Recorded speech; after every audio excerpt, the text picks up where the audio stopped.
I read an article the other day that Gen Z is not using Facebook, and it's crazy to me because I had Facebook in 2006. It's now 2022, and Facebook's already passé, and everyone said Facebook's going nowhere, and we're seeing the new generation coming up, and it's like, hey, no one, it's TikTok, it's Instagram, maybe Instagram, it's kind of passé already too, but everyone's using social videos and memes to communicate and train. So when we think about the upcoming workforce, the Gen Z, in 2030, 30% of the workforce is going to be a Gen Zer.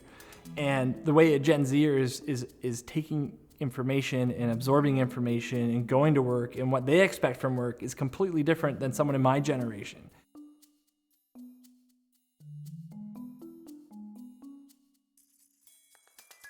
When we think about kids being born today, we think about how much access they have to technology. Babies have phones in their hands. We give little kids tablets when we're driving in the car. There's a lot more screen time. So they're relying on technology so much more than the workforce has ever been. They're literally being born into technology. And we have to think about what that generation is expecting from the workforce. And as we progress, technology is going to be progressing, but we also have to recognize that we have to be prepared for what's coming. And we have to be prepared that, what I feel like today might be a really great work environment might change completely in the next 10 years or in the next 5 years. We just have to really think about, can we be progressive enough to keep up with the trends that are happening? And that's what's going to separate a company that's doing good to a company that's doing exceptional, because we all know a company is only what their employees can do. What about today in the workforce that we have now? Our minds are shifting. We're getting fed up with how many hours a week we have to put in, and then how many phone calls after hours and on weekends we have to put in. So everything, work-life balance is shifting.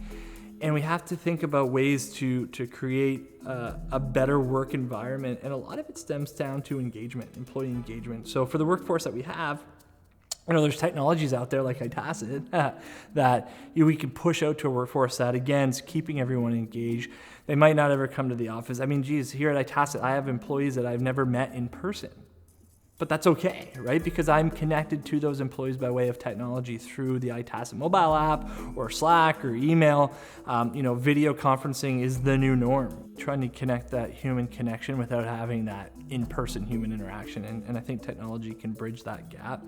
Technology is opening opportunities up for so many people around the world. And we have a lot of choice, right? And now the workforce recognizes that. So if they're not happy with going to their job every day, it's not that hard to go out and find another opportunity where they can still sit in their same desk, same chair, in their living room or in their office at home and work for that company.